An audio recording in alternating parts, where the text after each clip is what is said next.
Hey, everybody. Name's Emma, and if you've got a minute, I've got a tale that's a bit of a roller coaster, one that dives into love, betrayal, and a fight for dignity. Before we dive into the deep end, let me set the stage and introduce you to the cast of this little drama of mine. It starts with me, Emma. Born into what many would call privilege, with a silver spoon and all that jazz. But despite the cushy start, I was raised to value hard work over handouts. My dad's the king of the engine additive world, a self-made man who turned a niche into an empire. Mom's no slouch either, she built a beauty salon empire from the ground up, making her name synonymous with style. Their divorce when I was 19 could have been messy, but they kept it classy, splitting everything down the middle while somehow maintaining a friendship. Dad stayed single, content with his business and bachelorhood, while Mom remarried but didn't expand the family beyond me. Enter Jake, stage right. My husband, or as I've come to think of him, the catalyst of my personal upheaval. We got hitched when I was fresh out of college, after I landed a job teaching music to kids with more energy than sense. Life seemed pretty sweet until we hit a bump, I got pregnant, and suddenly, Jake's true colors started to bleed through. One lazy Sunday, sprawled on the couch with his feet up, Jake casually lobbed the grenade into our life. Emma, babe, why don't you just quit your job? Stay at home with the baby. We'll manage. I nearly choked on my tea. Quit my job? Jake, you know we can't afford that on your salary alone. Plus, I love my work. He waved a hand dismissively, a smirk playing on his lips. Come on, Em. It's not like we're ordinary folks. Your dad's loaded. A little help from him, and we're golden. I felt my blood boil. That's not the point, Jake. I'm not tapping into my parents' wealth for our day-to-day. We agreed to live within our means. But Jake wouldn't let it go. Over dinner, in front of his parents no less, he brought it up again. Emma's considering taking some time off work, you know, with the baby coming and all. His mom, Carol, a woman with a sharp tongue and an eye for advantage, jumped in. Oh, that's wonderful. With Emma's family, you two don't have to worry about a thing. I clenched my fork a little tighter, trying to keep my cool. Actually, we haven't decided anything. And we intend to manage on our own, thank you. Jake's dad, Frank, never one to miss a beat, chimed in with a chuckle. Why play the hard way, Emma? A little help from your folks, and you could be living easy. Why waste that opportunity? The conversation spiraled from there, with Jake and his parents painting grand pictures of a life lived on my parents' dime. Every word felt like a betrayal, twisting the knife a bit deeper. They didn't see me, they saw a ticket to an easy life. That night, lying in bed next to Jake, I couldn't shake the feeling of isolation. Jake, do you really think we should be relying on my parents like that? I whispered, hoping for some sign I'd misread the situation. He rolled over, facing me with those eyes that once melted my heart. Emma, it's not about need. It's about what's smart. Your parents can afford it, and we deserve a break. Why not take it? Deserve. That word echoed in my head long after Jake had drifted off to sleep. It was clear we were on different paths, with different values. I lay awake, staring at the ceiling, wondering how I'd missed the signs, and where we went from here. After that first clash with Jake about money and pride, I thought maybe, just maybe, we'd find our way back to the same page. But, oh, was I wrong? Enter the in-laws, stage left, with their own special brand of chaos. Jake's folks weren't exactly the poster children for self-reliance. They had this way of sniffing out a free meal from miles away, and my family's wealth was like a beacon to them. One evening, we're all sitting around our cramped living room, and Frank's going on about this new business opportunity that just needed a small investment to get off the ground. So, Emma, darling, Carol starts, her voice dripping with that fake sweetness that could give you cavities. With your family's resources, I bet you could easily help us out. It's such a sure thing. I tried to keep my cool, really I did. Carol, Frank, I've told you before, we're managing our finances independently. My parents' money isn't part of this equation. But Frank, oh, he's got the persistence of a door-to-door salesman. Come on, Emma. It's not like you'd feel it. What's a few thousand to your dad? He probably spends that on golf in a weekend. The audacity floored me. Here they were, sitting in our home, eating our food, and they had the guts to treat my family's hard-earned money like it was theirs for the taking. Jake tries to play mediator. Maybe they have a point. It's just a loan, right? We could help out family. Family? I nearly choked on the word. Jake, when did we decide it's our job to bankroll your parents' dreams? The room went ice cold. Carol, not one to let a moment of drama go by unexploited, piped up. Well, I never. Here we thought family helped each other out. But if you're going to be stingy. Stingy? Now, I was seeing red. Working for what you have isn't being stingy, Carol. It's called being responsible. Maybe you should try it sometime. Frank tried to smooth things over, but the damage was done. Look, Emma, no need to get upset. We're just talking here. Talking, right. I couldn't hide my sarcasm. Seems like all we ever do is talk about how my family can solve your problems. That night, after they finally left, with Jake apologizing for his parents' misunderstanding, I lay awake, staring at the ceiling. It wasn't just a misunderstanding. It was a full-on invasion of our lives by two people who saw me not as a daughter-in-law, but as a walking, talking ATM. After our little Lily came into this world, life took a turn I didn't quite expect. You'd think the arrival of a grandchild would bring out the best in people, right? Well, not so much with Jake's folks. They showed up at the hospital with what had to be the cheapest onesie from the discount bin. It still had the clearance sticker on it. But when my folks came through with a beautiful hand-knit blanket and some top-notch baby gear, you'd have thought World War III was about to break out in that hospital room. Wow, really laying it on thick, aren't they? Carol quipped, eyeing the gifts with a mix of disdain and envy. Must be nice to just throw money around. Bet they could have just gotten you a house, instead of all this fluff.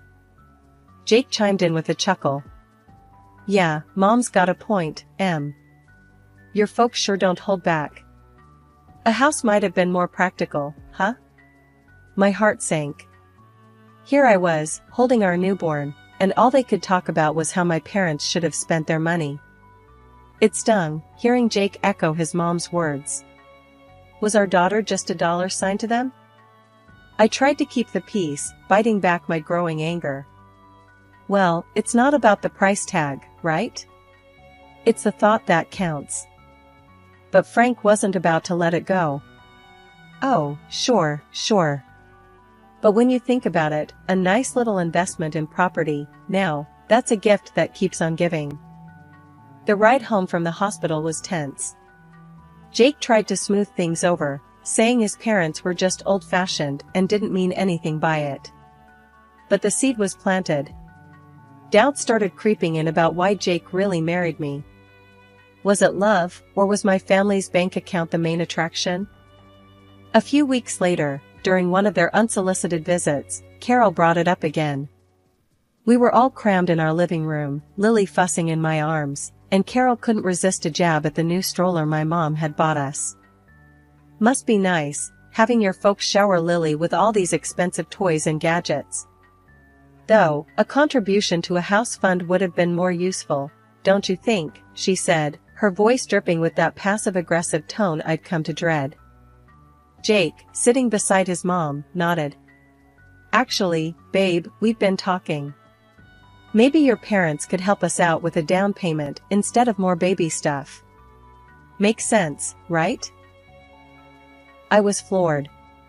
Not only were Jake's parents relentless, but now Jake was on board with turning our daughter's birth into a bargaining chip for financial gain. It felt like I was living in some twisted reality where love and family meant less than material wealth. Is that what this is about for you, Jake? Using my parents for money? I couldn't hide the hurt in my voice. I thought we were in this together, for better or worse, not for richer or poorer. Jake looked taken aback, but Carol just sniffed. Well, when your wife's parents are rich, it's only practical to think about these things. After they finally left, I lay awake, staring at the ceiling, Lily asleep beside me. The realization hit me hard. My marriage, my family, it all felt like a transaction to them. And I was the currency. The last few years have been a roller coaster, to say the least. Lily's grown into a fiery little 3-year-old, full of life and laughter. But life threw us some curveballs that I never saw coming. First, it was Mom. The accident was sudden, a shock to all of us. I was drowning in grief, barely keeping it together, for Lily. But Jake? His first question wasn't about how I was holding up. No, it was, so, how much are you getting from your mom's will? It felt like a slap in the face. My mom wasn't even cold, and here he was, eyeing her legacy like a vulture. According to Mom's will, I inherited the barbershop chain. I knew nothing about running a business, but Jake was quick to offer his expertise.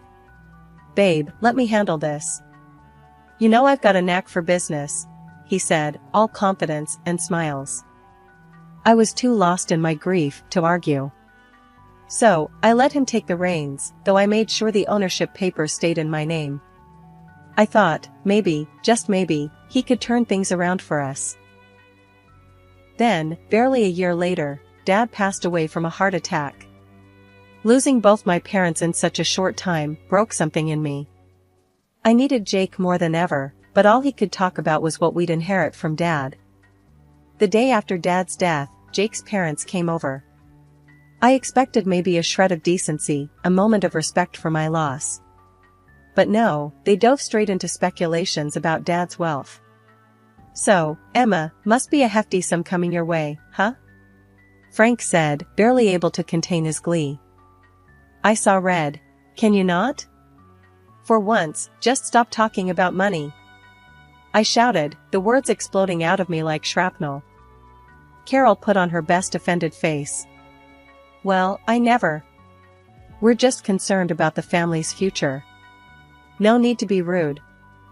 Jake tried to play peacemaker, as always. They're just curious. It's a big deal, you know? A big deal? I echoed, my voice rising. My parents are gone, Jake. And all you and your parents can think about is cashing in? Is that all I am to you? A bank? The room fell silent. The tension was thick enough to cut with a knife. Jake looked at me, then at his parents, and mumbled some half-hearted apology. But the damage was done. I couldn't stand the sight of them, their greed, their complete lack of empathy. Get out, I said, my voice steady, but cold. They left, Carol muttering under her breath, Frank with a scowl. Jake lingered, trying to justify his parents' behavior. But I was done listening. 2 days after my dad died, Jake comes bouncing through the doorway earlier than usual. Babe, I've got awesome news. He beams at me, barely containing his excitement. I've struck a deal to sell the hairdresser chain. Can you believe it? My jaw nearly hit the floor. What? You did what without even asking me? I was fuming, feeling a mix of betrayal and disbelief. Before we could really dive into it, his folks showed up, ready to party like we'd hit the jackpot. They brought in this feast from some fancy restaurant and a bunch of brochures that screamed high roller. Carol was all smiles, waving those brochures in my face. Guess what, honey? We've sold the old condo and put down a deposit on a beach house. We're all moving to the coast. I stared at her, feeling like I was trapped in some bad dream. Hold on. You what? Nobody asked me about moving. I don't want to live by the beach, with all that humidity and the winds. With a kid? Are you out of your mind? Carol just waved off my concerns like I was talking about the weather. Oh, don't you worry about that. We've also booked a cruise. You should come with us. It'll be fabulous. Where's this money coming from? I asked, my patience wearing thin. Well, darling, with your father's passing and the sale of the salons, money's no object now. We're set for life. Think about it, yachts, private jets. We're living the dream. Carol's eyes were practically sparkling with dollar signs. I turned to Jake, utterly dumbfounded. Why are we even talking about selling my mom's business again? And what's this nonsense about being set for life? Babe, it makes sense. Managing both businesses will be too much. We gotta focus on what's more profitable. It's for our future, for our daughter's future. I couldn't believe what I was hearing. The greed, the audacity, it was all too much. Show me the financials for the salon, I demanded. I want to see everything before we make any rash decisions. Jake squirmed, avoiding eye contact. Look, it's all about our future, about making sure we're comfortable. His parents joined the chorus, pressing me to just let go and enjoy the windfall. But looking at them, all I could see were vultures circling. Why the rush to sell the hairdresser shops again? I pressed, needing answers from Tom. Jake shrugged, the picture of faux reason. Look, babe, after your dad's gone, juggling both businesses just doesn't make sense. We gotta focus on what brings in more dough. The car oil thing is a gold mine, compared to the salons. His folks perked up at this, chiming in with their 2 cents. Darling, think about it. Selling those little shops could give you a life of luxury. Why waste your time on them? His mom cooed, her voice dripping with greed. The sight of them, practically salivating over my inheritance, made my skin crawl. I want you to leave. Now, I said, my voice firm, my resolve stronger. This is a time to mourn my father, not feast on what he left behind. Jake tried to interrupt, but I cut him off. And another thing, this is my inheritance we're talking about. Mine. You and your parents have no say in this. The air turned icy as they realized I wasn't the pushover they thought I was. With heavy steps and heavier scowls, they left, leaving me to ponder the lonely battle ahead. The dawn after my father's funeral found me in a fog of grief, the world around me dulled to a monotonous gray. That's when Jake decided to inject his version of color back into our lives. Over a breakfast that tasted like cardboard, he launched into his agenda. We need to call a meeting with the founders of your father's company, pronto. Jake stated, his voice slicing through the quiet like a knife. I paused, a piece of toast halfway to my mouth, and stared at him. Jake, my father has just been buried. Can't this wait? I need some time to process everything. He waved off my concerns with a flick of his hand. Time is money, babe. We need to act fast. Frustrated and seeking clarity, I reached out to our family lawyer, asking for a breakdown of the barbershop chain's status and a primer on my father's business dealings. Information, I hoped, would give me some ground to stand on. A month whirled by in a blur of legal jargon and financial statements until Jake, accompanied by his parents, descended upon our house once more, each of them bursting with unsolicited advice and greed-laden suggestions. Without so much as a hello, Jake dove right in. You know, I've been thinking, I'm the right man to lead your dad's company. The audacity of his claim left me speechless, but he wasn't done. And, I'll need a new car. Something that screams business mogul. The latest BMW should do the trick. Before I could even muster a response, Carol chimed in with her own outrageous demands. The coastal house is nearly ready. We just need to throw in another $300,000, plus some for furniture. And, dear, I expect you to set up an account for me. I need to maintain my lifestyle, after all. After listening to their endless demands, I knew what I had to do. It was like a switch flipped inside me. No more Mrs. Nice Gal. Clutching the divorce papers like a shield, I stepped forward, interrupting their chatter. Jake, we need to talk, I announced, placing the papers before him on the coffee table. He picked them up, a frown creasing his forehead. What's this, then? His attempt at nonchalance couldn't hide the tremor in his voice. Divorce papers, I stated, every word deliberate, icy. I've had the business audited. Jake, you've run it into the ground. It's teetering on the edge of ruin because of your management. His face drained of color, a guilty child caught in a lie. I was trying to make it better, he stammered, his excuses as flimsy as his confidence. Make it better? By firing our most talented staff and neglecting the core of what made the business succeed? My voice rose, fueled by a cocktail of anger and betrayal. Carol, ever the meddler, couldn't resist intervening. Now, dear, let's remember he's entitled to half of everything. Marriage binds assets, after all. I couldn't help but laugh, but there was no joy in it. Nice try. But everything's been in my name since before I made the colossal mistake of marrying your son. He gets nothing from me. The room went silent. They were stunned, their grand schemes shattering around them. And another thing, I added, staring Jake down. You're going to pay back every penny you've cost the business. Every single penny. When the reality of the divorce finally hit Jake, his reaction was to desperately grovel, pleading with me to reconsider. Please, can't we talk about this? There has to be another way, he begged, his voice cracking with desperation. His parents, not to be outdone in the drama department, launched into their own tearful performance. They lamented about sinking all their funds into the coastal house, a property now hanging by a thread without the next installment. We're going to lose everything, his mother sobbed, her tears flowing freely. Please, think of what this means for us. I listened, my heart hardened by their previous actions, feeling nothing but a detached coldness towards their plight. Sorry, but that's your mess, I stated, my tone unwavering. With a newfound resolve, I guided them to the door, closing it, and this chapter of my life, behind them. In the days that followed, I didn't allow myself to dwell on the past. Instead, I focused on the future, selling the apartment that Jake and I once shared. The sale provided just enough for a quaint, welcoming house that promised a new beginning for my daughter and me. Stepping into our new home, I felt a weight lift off my shoulders, a sense of peace enveloping us in a way that had been missing for too long.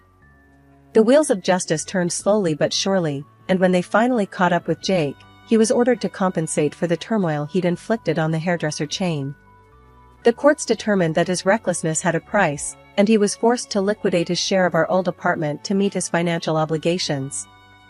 Watching him being held accountable for once felt like a bittersweet vindication for the hardship he'd put us through. Out of nowhere, my phone rang one day, and on the other end was my former mother-in-law, her voice laced with desperation. We're in a bind. We need help to buy a place, any amount would help, she pleaded, her audacity leaving me incredulous. I took a deep breath, collecting my thoughts, before responding. You made your bed, I replied, my tone steady and resolute. It's time you lie in it. Ending the call, a mix of emotions washed over me, anger at their continued sense of entitlement, but also a profound sense of freedom from their clutches. After everything that went down with the divorce and wrestling back control over my mom's hairdresser chain, life finally started to brighten up again. It was a tough climb, but gradually, the salons began to find their old spark. Bringing back those top stylists we'd lost felt like a victory parade. Watching them walk back through those doors, ready to bring their magic back to our chairs, it was like watching the place come alive again. Turns out, I was more cut out for the business world than I'd ever imagined. Each day was a new lesson, a new surprise about what I could achieve. If it hadn't been for being cornered by life's cruel twists, I might never have uncovered this side of me. Handling my dad's car oil business was another mountain to climb. For now, I decided to bring in a manager to steer the ship while I got my bearings. It's all yours for now, but keep me in the loop, I told him, making it clear I was still in charge. Once Lily's old enough, maybe around 20, I'm thinking of passing it to her if she's interested. I want her to have options, to choose her path. Meanwhile, I'm dipping my toes into it, learning the ropes. Our new home, just me and Lily, was a haven of peace, a world away from the turmoil we'd left behind. It was small, sure, but it was ours, a place where we could grow, heal, and build something new. Every corner filled with laughter, every nook cradling a memory we were making together. Out in the garden, Lily's laughter was a balm to my soul. Mommy, when I grow up, I want to be just like you, she'd say, her eyes alight with wonder and admiration. "You're going to be even more amazing," I'd respond, pulling her into a hug. I knew, deep down, that we were on the brink of something wonderful. Together, we were unstoppable, ready to meet whatever the future held with open arms and hopeful hearts.